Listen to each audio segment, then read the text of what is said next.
Is it me now? It's you. Where are you stuck? Oh, where am I stuck?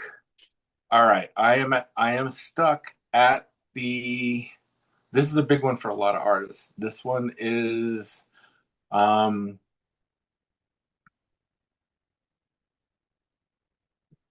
making my work more about an experience than a thing. Mm. The bringing more to it than is there to begin with. And I see it creeping into my work. I've always worked from my own photographs if I'm in the studio or out in plein air. And I had to have, I had my viewfinder, and if it was in my 4x5 viewfinder, that was, what I painted. There's a lot of world outside of that viewfinder, and I'm finding that you have to steal from place one and place two to really make a real painting. I'm Because of the subject matter that I choose. It's sometimes it's still life, and sometimes it's because I'm teaching. So sometimes I'm thinking about what other people can paint. But what I'm trying to do is just more and more bring more authenticity to what I'm painting, to what I wanted, what I thought. Maybe I guess now I feel like I'm cribbing Tom Schaller a little bit here, but I'm painting what I felt about the place instead of the exact thing in front of me, and that's a challenge. I do slip back into putting the grid on the paper, and because I for beginners I teach that way, but I have to sometimes ask myself, the photo may not be the best composition for a painting. They're two different things. So I have to remember to let myself say what makes the better painting. You just expressed something Brian Rutenberg says that I tell myself all the time. Every thought begins with a feeling. So every thought about what a painting should be begins with a feeling you have about it. So how do you go straight to the feeling? Right. Yeah. And in Tom's language, it's what made you want to paint this? Why did you say, "Oh, I have to paint this," and then kind of reverse engineer it from there? So does that make you, how does that make you veer away from what you see in front of your eyes? What kind of thing might happen? Um, well, I think that what it was is that originally I was trying to stay true to the photo because I started from a photo background. And I mean, I think I've said this before too, that if I take a great photograph, I don't want to paint it. I've done Right. my job with the photograph. Yeah. So I've started to work from, I might be completely veering away from the question, but I've started to work from my worst phone pictures,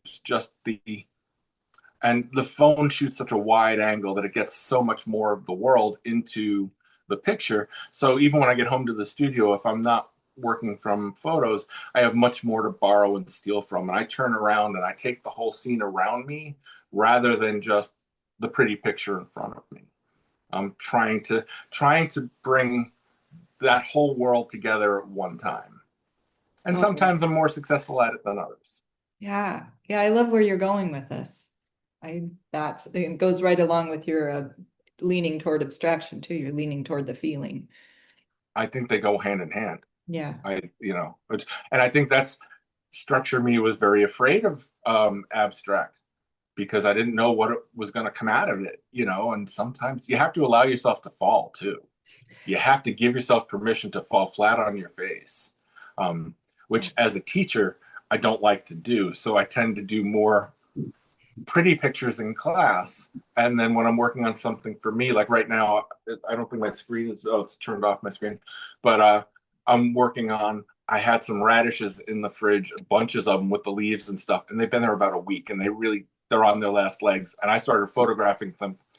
These ugly radishes, these are what I'm going to paint next, and bring out the ugly to make them pretty, or beautiful, because it doesn't have to be pretty to be beautiful.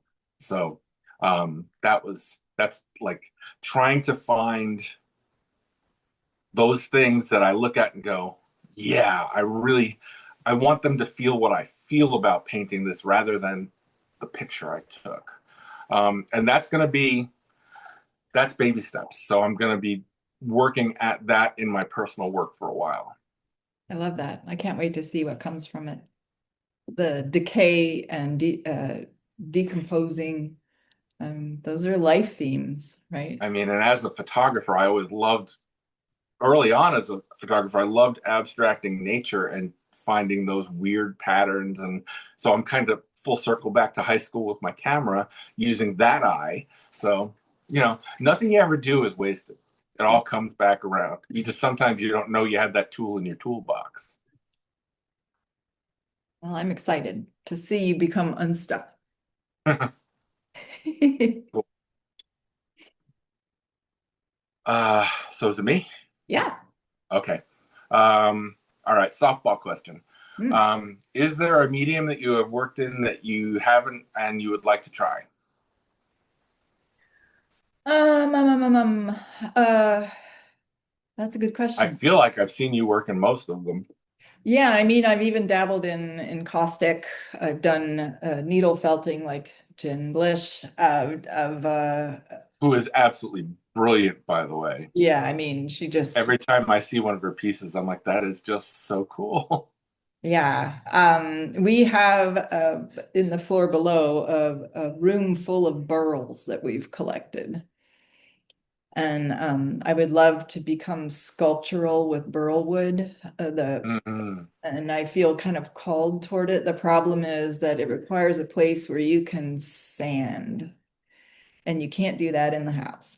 Yeah, And we live in the Pacific Northwest where you can't be outside in the rain with your wood and your sander. So, um, other than that, the only thing that I really get excited about, but I know that I won't do, is resin, just because it's so toxic. But I love what people do with resin. Just love the glossiness and the layers and all those things, but it's just so toxic. I know I won't do it. Yeah. and bringing it back to the burl, the some of the stuff that people are doing with live wood, live edge wood, and resin is just glorious. But yeah, you're right. I mean, I work with enough nasty stuff. I don't need to add another.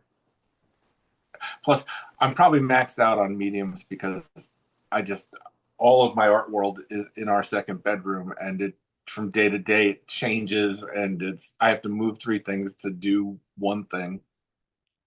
I am lucky in that I have a two-story building all dedicated to this, so I can Yeah, I'm a little jealous of again. it. So yeah, that helps.